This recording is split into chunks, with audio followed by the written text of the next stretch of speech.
Trick Blood is here! Trick blood. Trick blood. Drink blood. Drink blood. Hey, that's cool.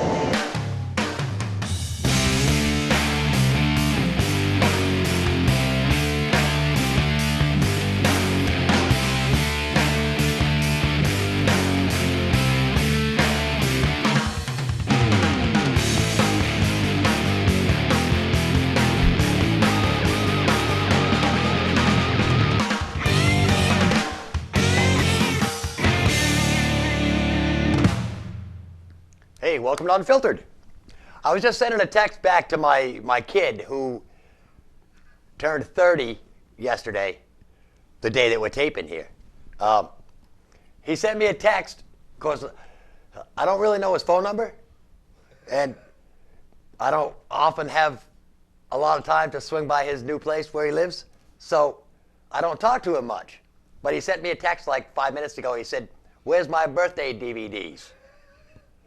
So, they're coming. He'll probably, actually, I should have just told him, look, watch TV. He doesn't have cable. They bought a big screen TV first. Before they got cable. They got DVDs and they've got video games. So he said we wanted to get the big screen TV first. So, yeah. And apparently the economy is so bad that Motel 6 won't leave the lights on anymore. That was kind of stupid, wasn't it? Let me catch up from last week, because I had a bunch of stuff last week, but we had a low pressure slide in and crush Andrea's head or something like that, so we don't want to do a show without Bruce and Andrea. But I had some stuff from last week. Apparently, 231 miles an hour is not the highest wind gust anymore. That was for years and years. Mount Washington held the record for the highest wind gust anywhere, and it was 231 miles an hour. It was set in 1934. But the concession came 3 days after the World Meteorological Organization posted a snippet saying a panel of experts reviewing extreme weather turned up a 253 mile an hour gust on Australia's Barrow Island during Cyclone Olivia in 1996. So apparently the record was broken a while ago, but nobody knew it. So yeah, it's more that the same weather stuff, you know, and climate stuff. We're never going to understand it. Go ahead, Bruce. Well, I like watching some of these weather shows, tornado events, the storm chasers and that kind of stuff, and I would have thought that the wind speed inside a tornado could get up pretty dang quick. Yeah, you would think. But I'm not sure. I don't recall exactly what the highest speed was of wind recorded in a tornado situation. Yeah, I don't know. But I just know they all act like they know what's going on. And apparently I heard something having to do with the hole in the ozone. And because of the hole in the ozone, it's causing some type of like light colored cloud cover that is actually not making the earth warmer because it's like reflecting the sun's rays back. So I don't know. It's getting warmer, it's getting colder, it's getting warmer, it's getting colder. Who knows? Who cares? You know, enjoy today. That's all I'm gonna say. Can't say, you know, the world's going to be completely frozen in another 1,000 years or whatever, you know. Who cares? Nobody will be here to see it. What else did I have Tell me from what's last going to week? happen in 6 months, you know. Are we going to have a nice summer, or is it going to be a, glacial freeze? Yeah. I also had this story from last year from last week that said it kind of like reinforces the fact that don't put things off in your life. Because apparently a 100-year-old lady from New Hampshire, she was a teacher, She got her bachelor's degree in education the day before she died. Seems like kind of a waste of all that college partying. You know. She was probably the hit at all the like fraternity parties too, with her little walker and I don't know. But no, that's really cool that she did that. But just goes to show you, don't put stuff off. I was going to say it could double as a keg stand. Bruce, that's not really. That's mean. What else did I have? Oh, this. And you know, it's actually a good thing that we didn't have a show last week because I got this story just a little bit too late. I got this story on Wednesday, and it amazed me. I should have had it the Wednesday before, so it could have been on the last live show we did, because it has to do with the State of the Union address, which was last Wednesday night. Apparently, there's a drinking game that goes along with that. Yeah, I don't know if like college kids thought it up or something. Oh, yep. Invented in 2002 by two students at Princeton University. Basic rules of the game require players to down a shot or chug a beer when the president says certain words or phrases or speaks the names of people or countries during the key speech. This year, Hope and Change both required a swig, as do mentions of Iraq, Afghanistan, Iran, or Pakistan. Let me be clear and make no mistake, get a shot each. And if Obama references problems that his administration inherited, players drink a shot of something aged. Drinks are also required if the camera zooms in on someone. A camera shot of the First Lady, Michelle Obama. Whose phone is that ringing? Is that yours, Greg? You know better than that. Man, oh man. It's the camera guy getting a call. Better answer it. It sounds like it's urgent. Camera shot of Michelle Obama earns a jigger. And if the camera shows the First Lady's well-cut arms, you had to take a drink. The word stimulus, you had to drink an espresso. Let me get to some of the things that you had to do for certain things. Every time the president proposed a future beer summit, you had to take a shot. Every time he referenced Copenhagen, you were supposed to take either a Carlsberg or a Heineken shot. No substitutes. If he discussed redeploying the troops, you're supposed to redeploy the contents of your beverage into your mouth. Yeah. Every time the camera shows the First Lady's arms, you have to take one shot delivered by a bicep curl. So, I mean, it's very, I mean, there's like 3.5 pages of like rules, basically. I mean, everything from, you know, foreign policy, domestic policy, and then there's a bonus drinking game if you're still sober by the end of the State of the Union address. Like, I'm imagining if the president just doesn't say anything, then you can play the bonus Republican response game. Yeah. And that, I mean, pretty much if they have a Republican response, you have to drink. So, anyway, I couldn't believe that. A drinking game brought to us by the United States government.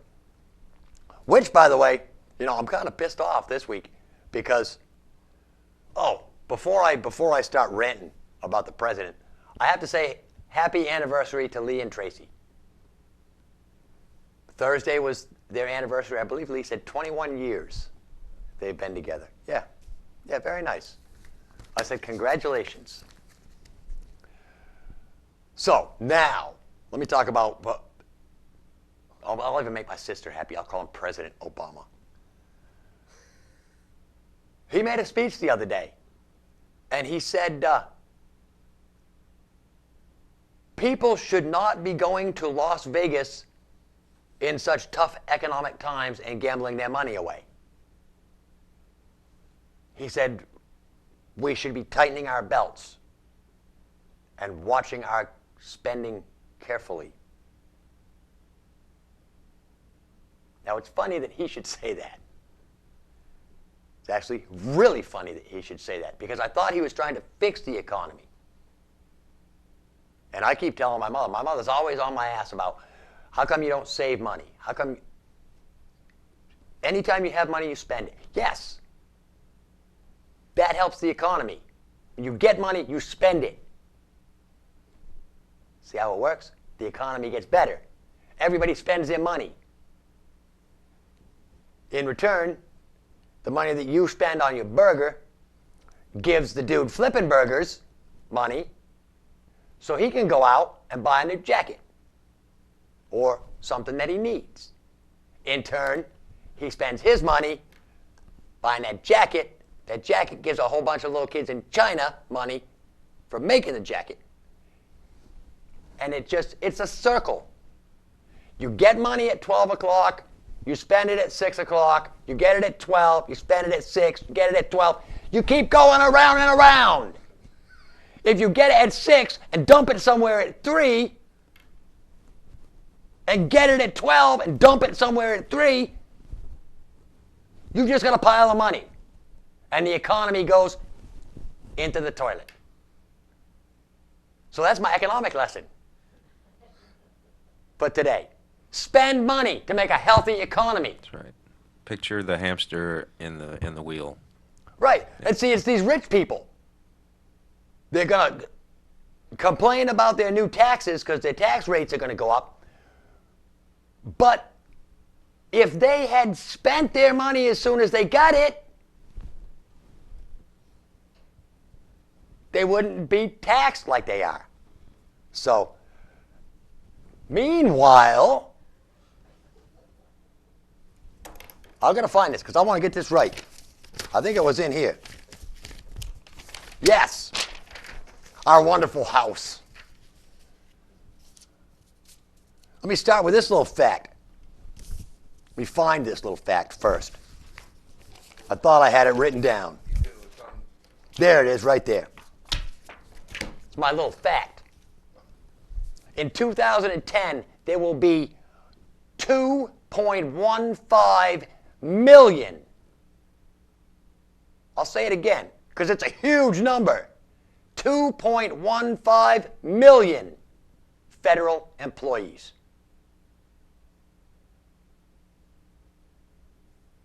Government workers. You see how this, our quest for smaller government apparently is coming true. I don't know if we've got 2.15 million people in New Hampshire. We don't, Greg? Good. I mean, these guys should get their own state or something. D.C., that's right, it is. Well, not necessarily a state. They should make it a state with that many people. And I'm wondering if, actually, I'm not wondering, I know probably for a fact that 2.15 million federal employees does not count people that are drawing welfare or other government subsidy programs. They're probably all suit and tie wearing freaks that the government's hiring to do something, shuffle papers or something, which, why did you do that? Why don't you just run down to the welfare office, grab some of them people that are on welfare and say, you can still be on welfare, but in order to get this welfare, you're coming to Washington and going to shuffle some papers for us. You know, they're already paying them. I don't know. But, yeah, I'm so fed up with this president and this. And before, you guys fill my inbox with how come you hate Obama, I want to say it's nothing personal. I've got nothing personal against Obama. But he's the president. And apparently I've got a thing for authority. Because if you remember, I bitched just as hard about Bush. And before that, I bitched about Reagan. Before that, I bitched about the guy before him, Clinton. Who? Oh, Ernie's back. Cool. All right. They must have started city council then. He had to go over and make sure that the crew did their stuff. Okay. Here was the other. I got sidetracked on that 2.15 million government employees. Wow. Because I was talking about the president telling us that we've got to stop spending so much money. They just approved a budget that will allow the government to go $1.9 trillion deeper in debt. That's $6,000 additional dollars for every person. Sorry, I don't have it. You know? And my advice to the House, the Senate, the President, if you don't have it, don't spend it. Plain and simple. You know, apparently McCain and there's a couple other Republican guys that are trying to pass a bill that would make make the federal government have to have a balanced budget. Which, I mean, it seems fair. I mean, I can't just go out and, you know, crawl myself $1 trillion into debt. The credit companies wouldn't let me. They can just vote themselves a bailout bill. You know, see, and that's what it is. I mean, I'd love to vote myself, you know, a couple $1 billion, because I would love my own stealth bomber. Just to cruise around in, they're pretty cool. They got no tail fin, just a flat wing. How awesome is that? Looks like Batman's boomerang, too. That's what it does, only it's way bigger, yeah. Yeah. All right. I did that.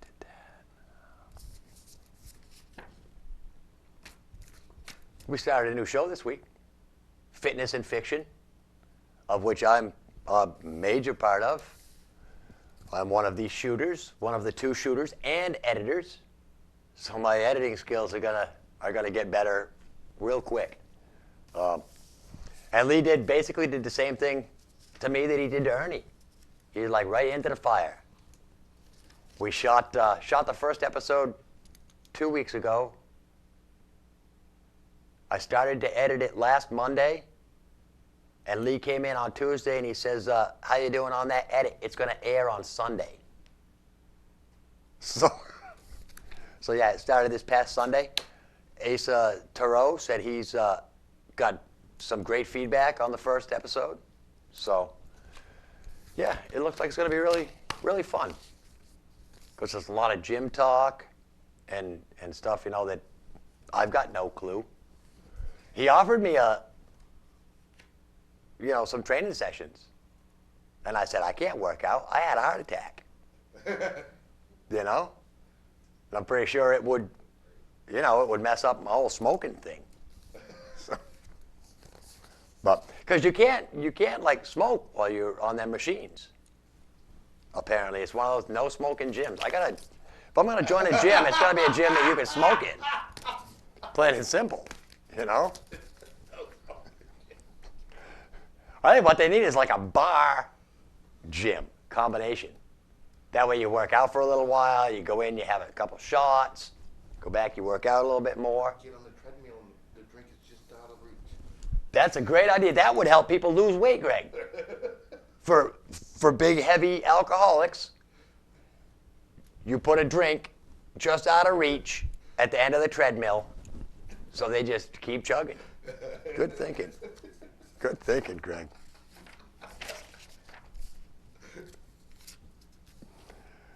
All right. So fitness and fiction. Also, we had the pay the rent event. Didn't raise quite as much money as Wade was expecting, but I guess they did about $800. I did maybe a little 5-minute bit. There was the Troop Bahira belly dance people. There was a band called Nibiru, they were really good.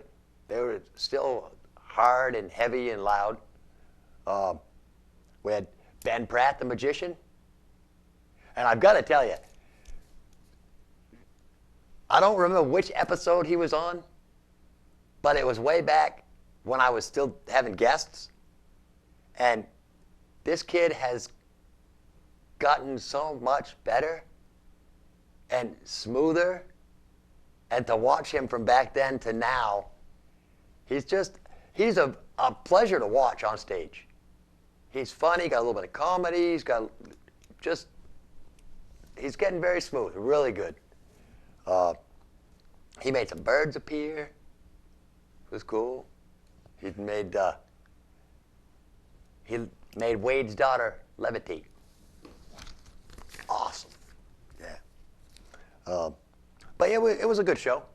And this tomorrow evening, our little Chicken and Biscuits comedy team is in Winchester at some event at the VFW. So that's cool. Winchester, that's where they invented the toothbrush. That's what I heard. I know it was Winchester because if it was any place else, they would have named it the teeth brush. So. Is that one too old, Greg? Sorry. I was thinking I could use that in my show, but I would then. Actually, I was thinking about using the sheep joke that I have, but then I was thinking about following it with, "Oh, I'm sorry, that's not appropriate. After all, this is not Ash Wheelit." I said, somebody asked me what was going on, and I said, because I know it's a benefit for somebody, but I'm not really sure what it is. So I said, I was pretty sure it was the Winchester Incest Fest.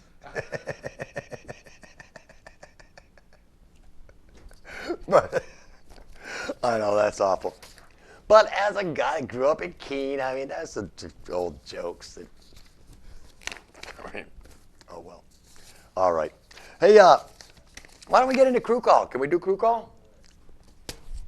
I want to make sure we're not on camera, on Greg's camera before I mention going to crew call, because of the last time. I would introduce Jim, but Jim is over at City Council meeting on Thursday night when we're shooting. But I do have to say, when this show airs Friday evening, it is Jim's birthday. And we all want to say happy birthday to Jim. And if you didn't have City Council tonight, Jim, we probably would have had cake for you. Too late. He'll be with us next week. Maybe we can bring him a cupcake or something next week. But over here on the one camera is Greg.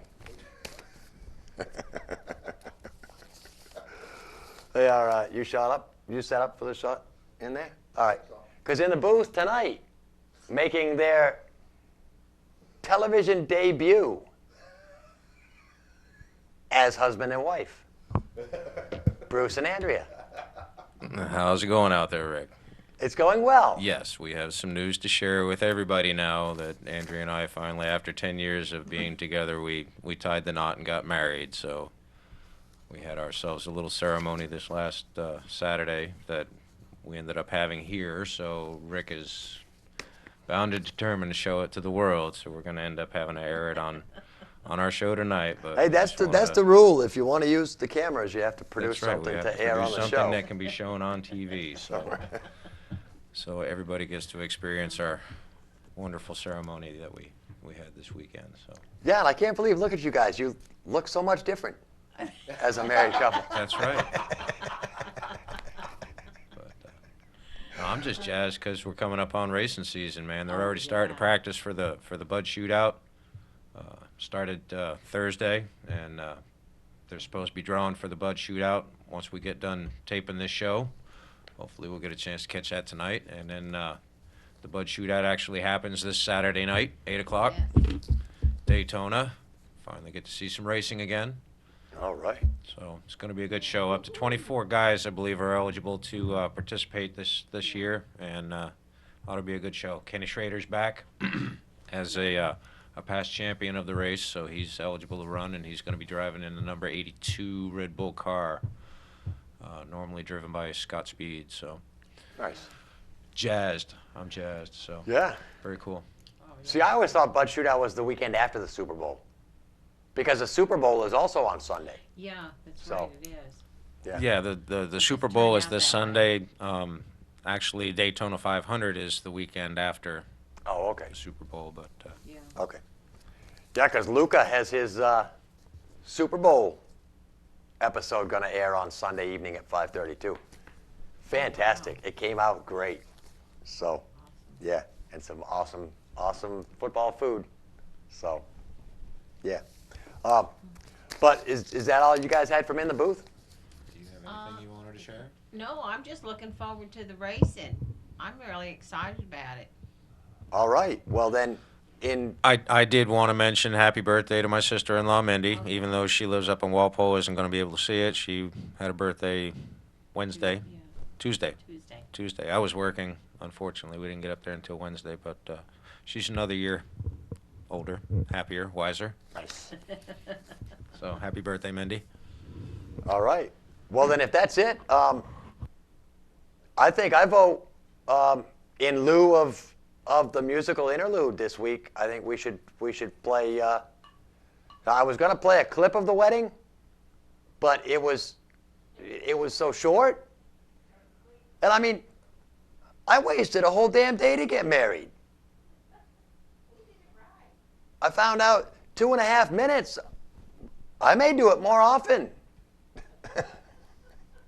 It was the second time around for both of us, and we wanted to keep it a secret so nobody else felt obligated to be there or do anything, or people get upset because we didn't invite them or they couldn't make it. So we just kept it a secret and had a nice little ceremony, and it was for us. It's not for everybody else, but we're willing to share. All right. Well, last night after work, I took 5 minutes and spiced up the footage a little bit. So here's the clip.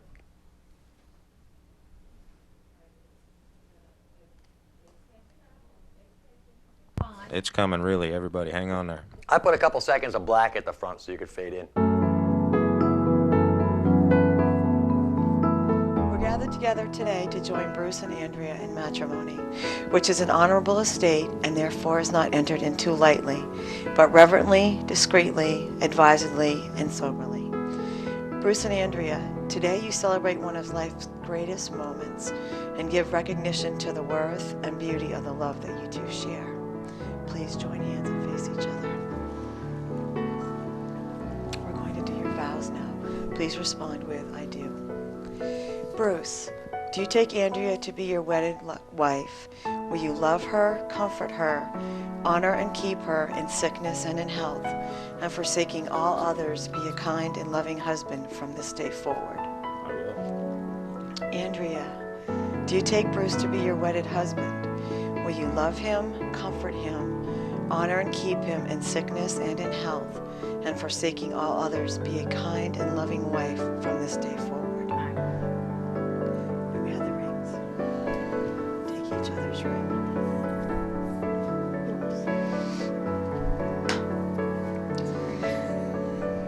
Traditionally, the joining of husband and wife is marked by the exchanging of rings. These rings are a symbol of the never-ending love that you have for each other. May these rings always remind you of the vows that you have taken here today. Bruce, as you place the ring on Andrea's finger, please repeat, with this ring I thee wed. With this ring, I thee wed. Andrea, please take Bruce's ring, and as you place it on his finger, please say, with this ring I thee wed. With this ring, I thee wed. Now you will feel no rain, for each of you will be shelter to the other. Now you will feel no cold, for each of you will be warmth for the other. Now you are two persons, but there is only one life before you. Go now to your dwelling to enter into the days of your lives together, and may your days be good and long upon the earth. That's the Apache wedding prayer. Bruce and Andrea, as the two of you have agreed to live together in marriage and have promised your love to each other by these vows and the giving and receiving of these rings, I now, by the power vested in me, pronounce you husband and wife. You may kiss your bride. It is my privilege to present to you Mr. and Mrs. Bruce McAvoy. Congratulations.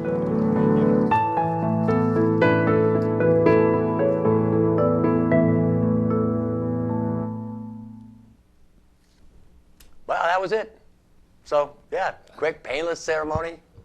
And thanks for everybody in the Cheshire TV viewing area for participating in our wedding with us. Thank you. We could have done it live. That would have been awesome.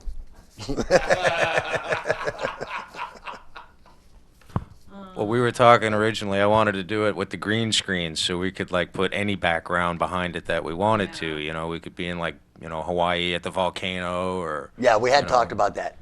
That would have been cool, but It, lots of lighting and setup we can for always that, restage so it later. that's But yeah, true. it's green screen, I guess, is a very tricky little technique to, We opted perfect. for simple, yeah. so It was turned simple, it out looked well. good. Thank you. Appreciate all the work on it. No problem. Here's a story. You know how I like to do the stupid criminal stories? This is one I grabbed last week from Florida, Palm Harbor, Florida. Apparently, the sheriff's office down there said this guy first broke into a home of a lady who woke up when she heard breaking glass around 9 and the lady woke up, found a pair of sunglasses, but she didn't see anyone suspicious around. But apparently her neighbor woke up to use the bathroom and saw this man, a transient, ransacking his home. Police say that when the man confronted the transient, the man ran away and jumped on a bicycle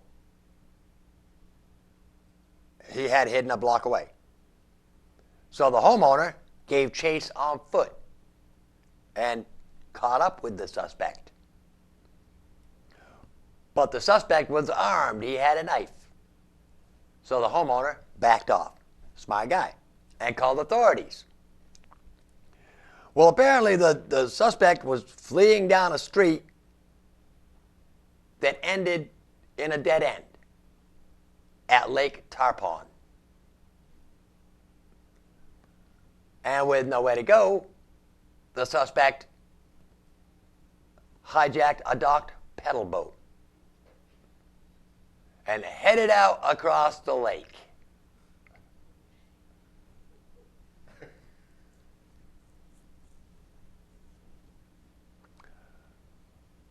The cops brought in a helicopter, and apparently a pedal boat is no match for a helicopter. According to the arrest report, the helicopter crew reported that there was a lone man pedaling the boat, dressed only in boxer shorts, and the boat appeared to be taking on water.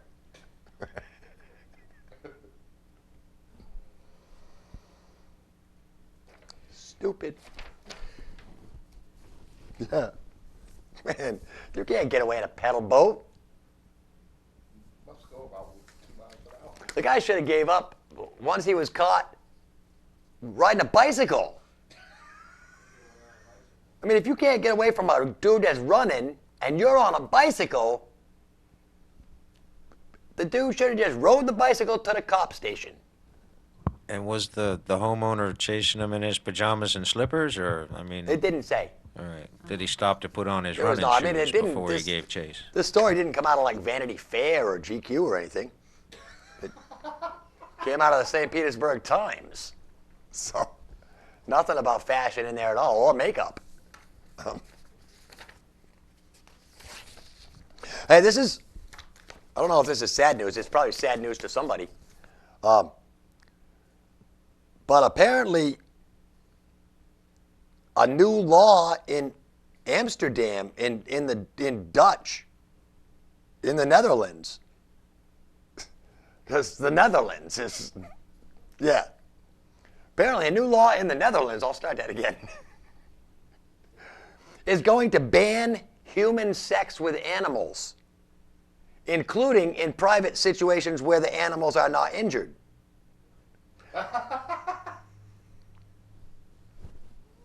Such as donkey shows, I would imagine. And the law will also prohibit the production or distribution of animal pornography. The bestiality films, you know? Because apparently there's a huge call for that.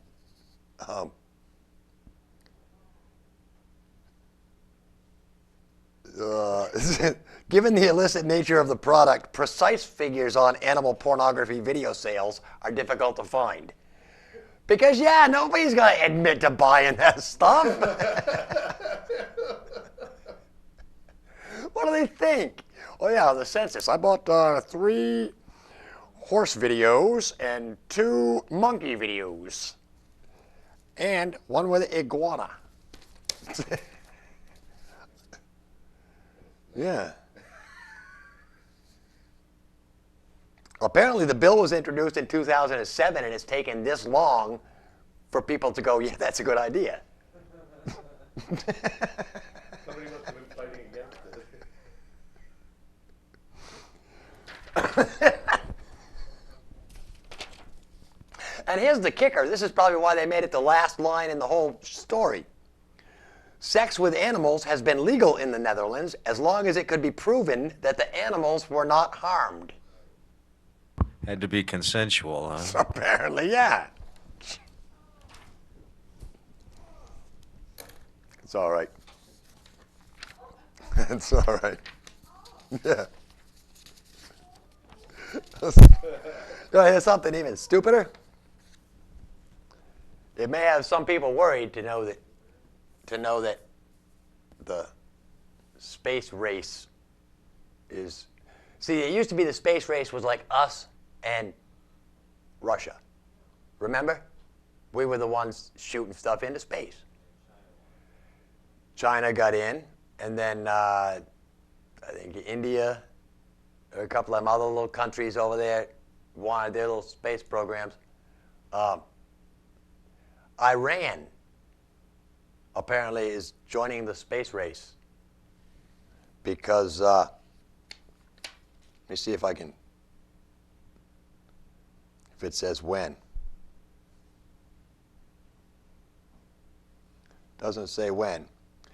But Iran launched a 10-foot-long research rocket into space. Yes. And it wasn't unmanned. Well, maybe unmanned, but it wasn't empty. Back in the old days, what did we send up a dog? I think. Yeah. The Russians sent up a chimp. We've sent like mice and stuff up.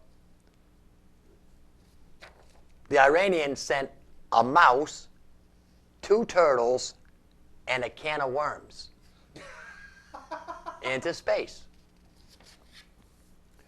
And according to like United States officials, the rocket didn't make it into orbit.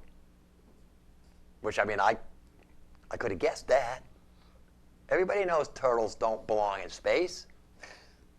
You can't expect to get a rocket into space with turtles on They're it. not real aerodynamic. No. And a can of worms, well, you don't send a can of worms into space because that's just Where are you going to go fishing? It's just a big can of worms. You definitely don't want to open a can of worms in space.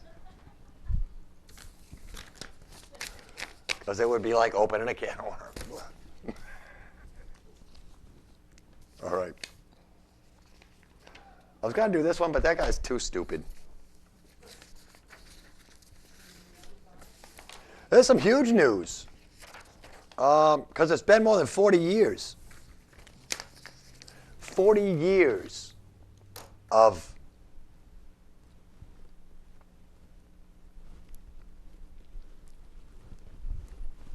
damn Heinz ketchup packages. That's right, they're a pain in the ass to get into, aren't they? Yeah, not anymore. Heinz is actually revamping their ketchup packaging. Because the ketchup pack has been around for more than 40 years and complaints about it for nearly as long. Too messy, too small, too hard to open. So H.J. Heinz is unveiling the first major packaging change to the to-go condiment. The new design has a base that's more like a cup for dipping and also a tear-off end for squeezing. Plus it holds 3 times as much ketchup than the traditional packet. Pretty cool, huh? And it's a good thing because Heinz sells more than 11 million cases of its ketchup packets in the U.S. every year. And it'll continue to sell the traditional packet. The new packet's in test markets in the Midwest and Southeast and will roll out at select fast food restaurants this fall. Pretty cool, huh?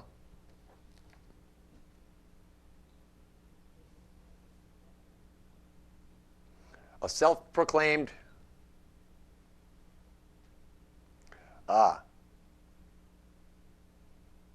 this one guy, Matt Kurtz. He's a self-proclaimed ketchup aficionado who became so annoyed 2 years ago after spilling ketchup on his jeans during a road trip, he started one of hundreds of anti-ketchup packet groups on Facebook. He dubbed it Prop 57 as a gentle poke at Heinz. Yeah. And speaking of Facebook, I getting a coffee at Dunkin' Donuts earlier today. I saw a thing on CNN. Facebook turned 6 years old. So, yahoo. And it's still a good place to swap recipes.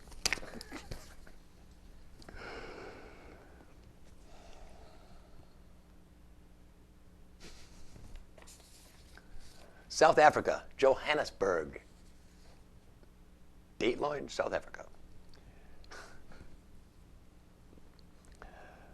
Apparently a South African minibus taxi driver was arrested Wednesday at breakfast time with a blood alcohol level 5 times the limit. Oh, he was also arrested for transporting 49 children in his 16-seat vehicle.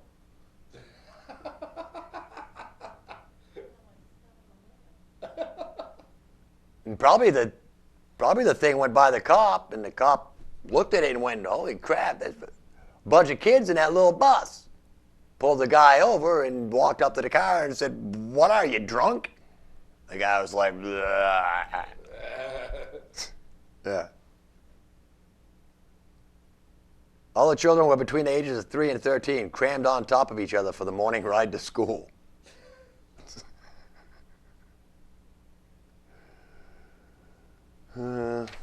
Millions of mostly black South Africans. I wonder what that means. Mostly black. You mean like they got white spots on them or something? Says millions use minibus taxis to travel between townships and cities, although many of the vehicles are barely roadworthy and fatal accidents are common.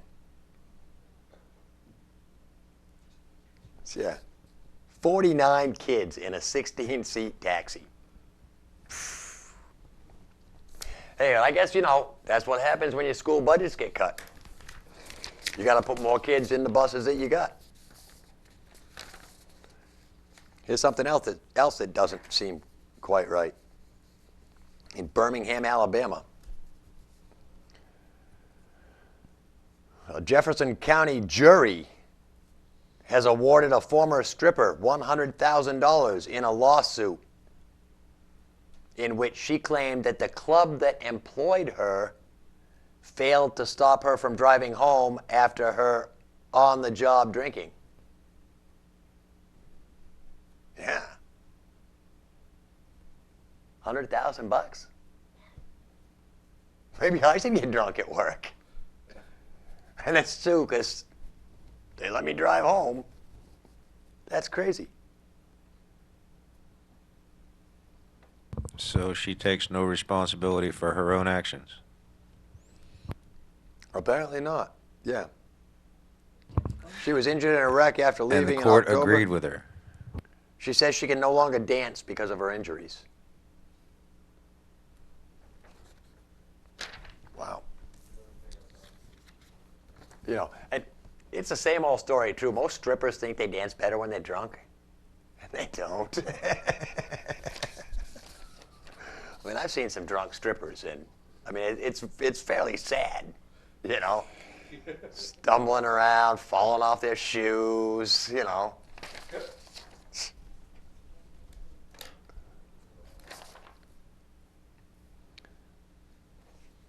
And a couple of more good cop stuff. And Wenatchee, Washington, apparently a donated cantaloupe that arrived at the Chelan County Regional Justice Center looked more like a pumpkin. The administrator said there was a noticeable cut around the top, and jail officials who intercepted the melon on Monday found tobacco and a baggie full of oxycodone pills stuffed inside of the melon.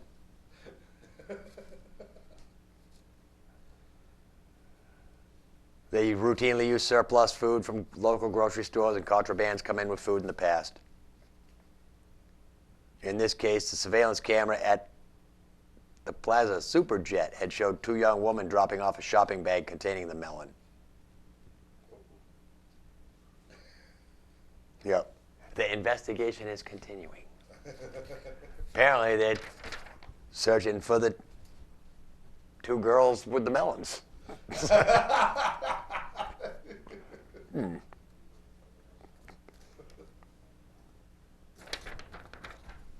Wow. And this one. I figure out who arrested this guy, because apparently it was a trooper. A trooper, yeah, a highway patrol trooper arrested a Tennessee sheriff's deputy for drunk driving. He put him in the cruiser and started kicking the windows out of the cruiser on his way to the hospital to get a blood test to find out if he was really drunk or if he was just acting stupid. So apparently, after the trooper didn't like the suspect kicking his windows, he locked him inside the cruiser's canine cage for his safety. They always tell you that. They say it's for your safety.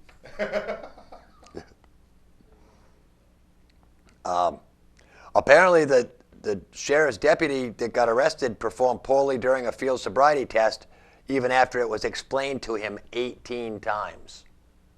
You'd think, as a sheriff's deputy, you would know how to do a sobriety test.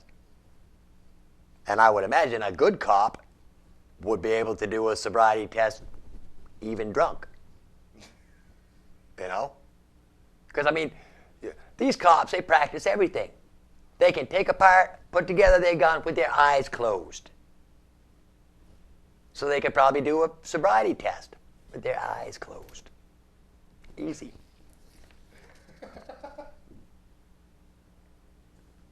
That's stupid. But yeah, locked in a dog cage. I want to hear the story about them accidentally shooting themselves with their taser while they cleaned it. Were you peeking at my stories? I wasn't going to do that story. That wasn't about the cops. That was a criminal. It was a serial car burglary suspect. He was doing, apparently he was doing what they call car hopping, which is where you just go around and pull on door handles, and if they're open, you see what's in the car and steal the stuff.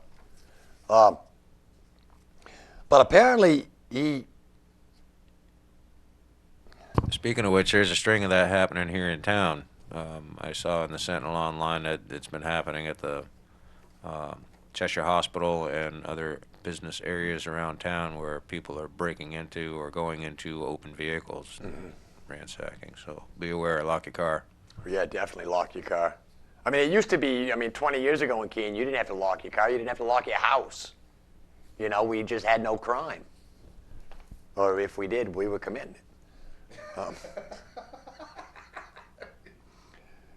I read through this story, and it kind of lost me because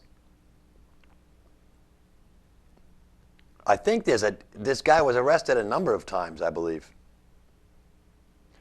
Says this dude was arrested this week on multiple burglary and grand theft counts.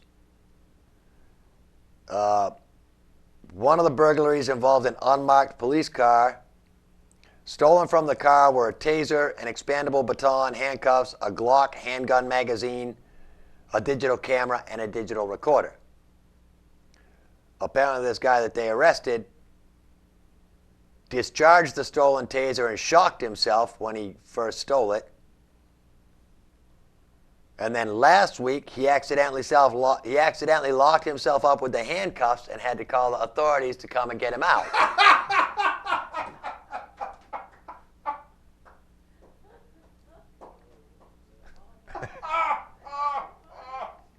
Yeah, because apparently this guy's so stupid, he'll steal a pair of handcuffs, but not steal a key. It's a universal key.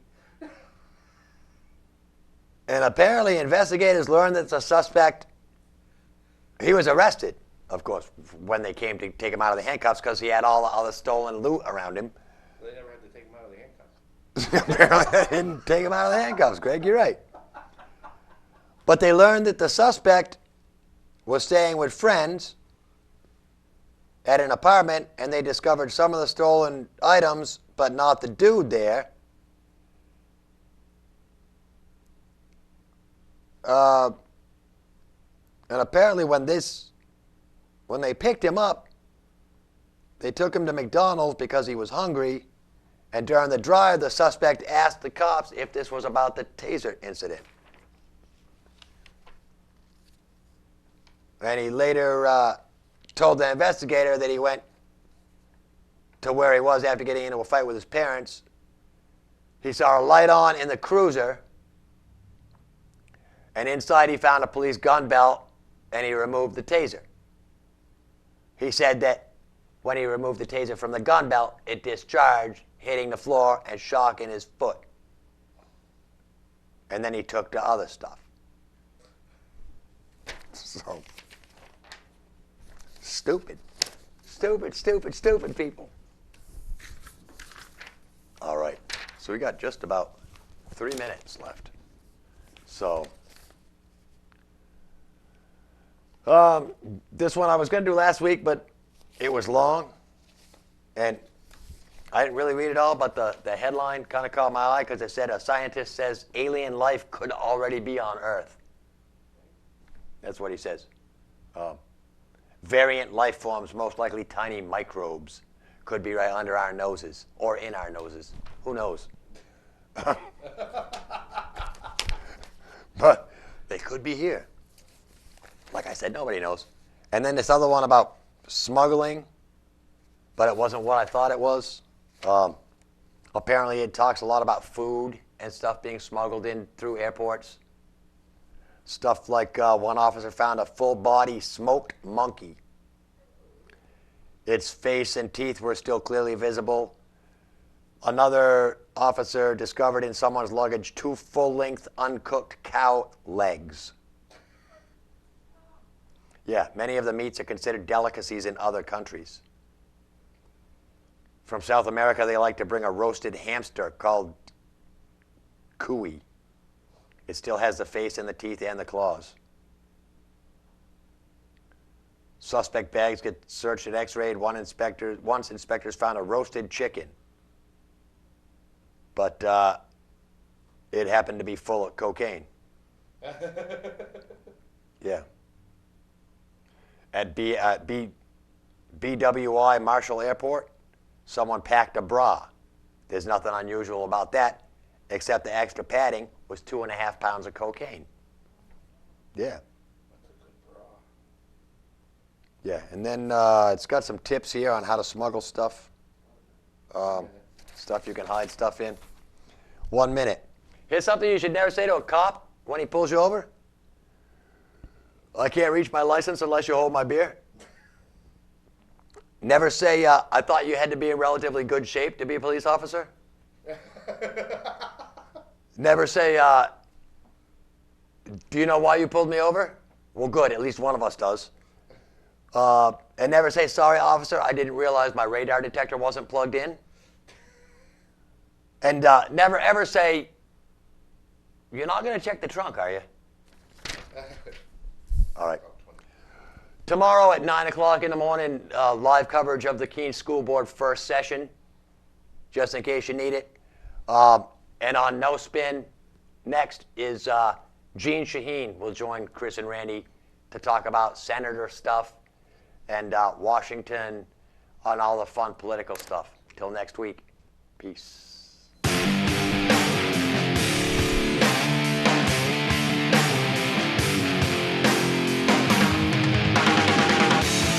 Stop. There are kids watching. That's no way to teach kids how to behave.